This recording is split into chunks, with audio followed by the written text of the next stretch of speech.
Hey everybody, Dragon Movie Guy here. It is currently 2:15 in the AM. I just got out of the 11 p.m. screening for Mission Impossible Dead Reckoning Part 1. And it is so freaking late at night. It is early in the morning.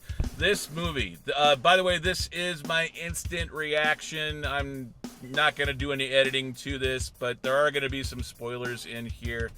This film is 2 hours and 45 minutes long. I love the Mission Impossible series. I love Christopher McQuarrie's screenwriting in previous films. This movie is a mess from the get-go. There is a 15-minute long submarine scene at the beginning of this film before the opening credits. In fact, the opening credits don't even take place until half an hour into the film.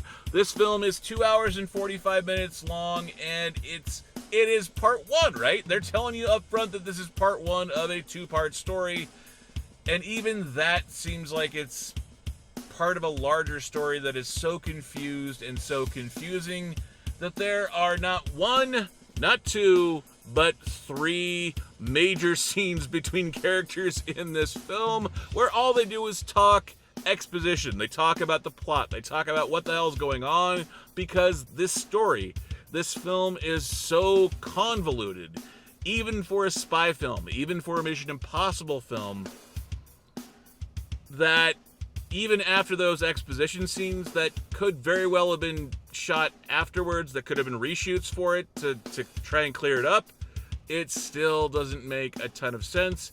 And it makes sense that it doesn't make sense. That's how confusing that this film is, filled with doublespeak. The bad guy in this film is sentient AI.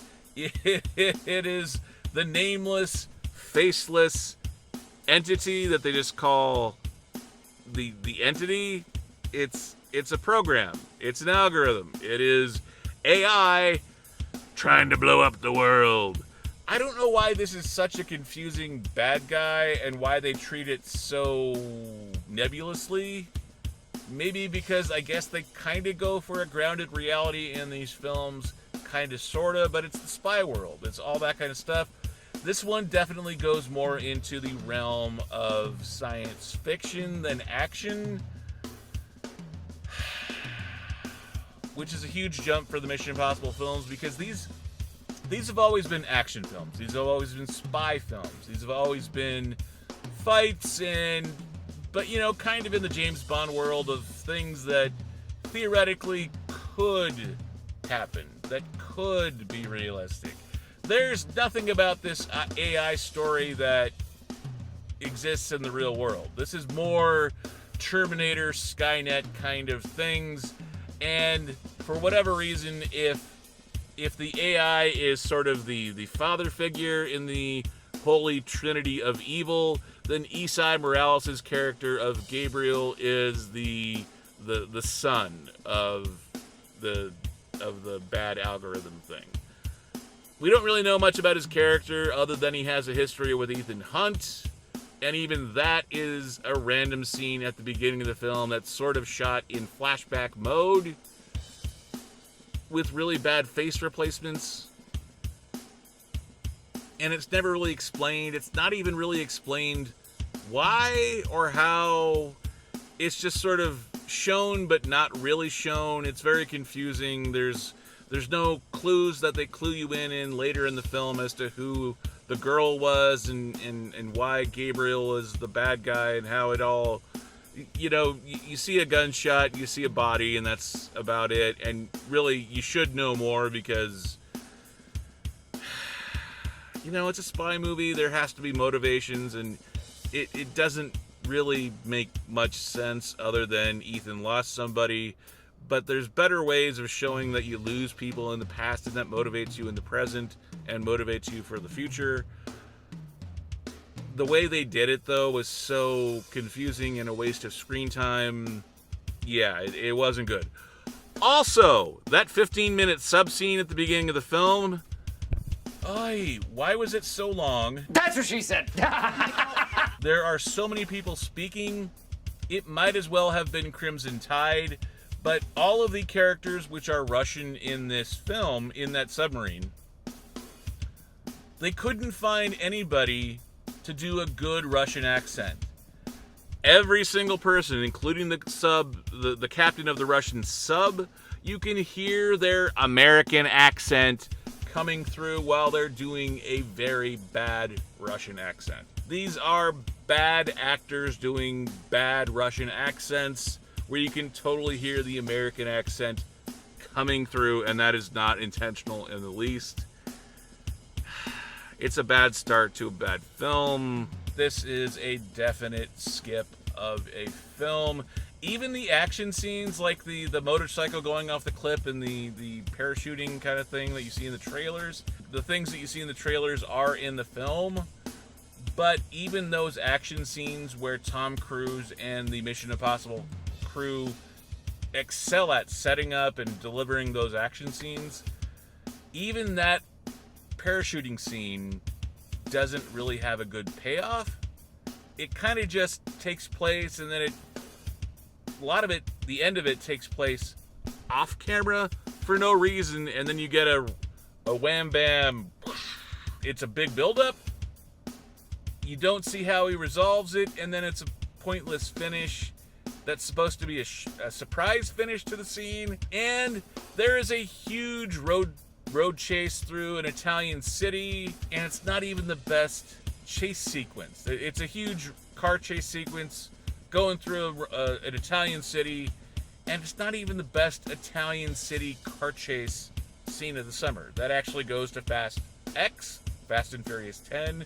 Of all of the bad things about Fast and Furious 10, the one good thing that it has over Mission Impossible 7 is the car chase through an Italian city scene. In that case, Rome.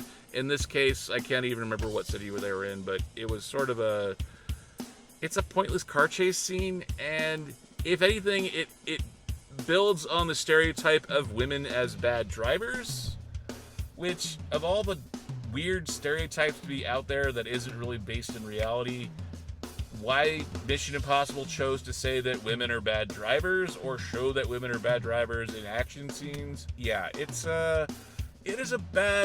a disappointing film, and to think that this is part 1, that we're getting a part 2, there's nothing that makes me want to go back and watch a part 2 after having sat through almost 3 hours of part 1. Even the action scenes in this film they're well conceived, but the execution is poorly done. The writing is awful, the pacing is awful, the editing is awful, and even the cinematography.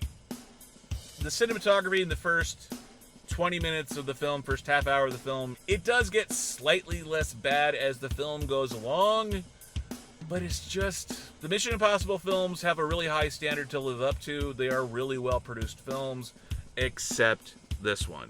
I don't understand why Christopher McQuarrie is such a good screenwriter and such a bad director, and in this film, his screenwriting isn't even good on top of that. He knows how to write for a film that's a single standalone film, but I think he tried to top himself and get overly complicated and write a two-parter.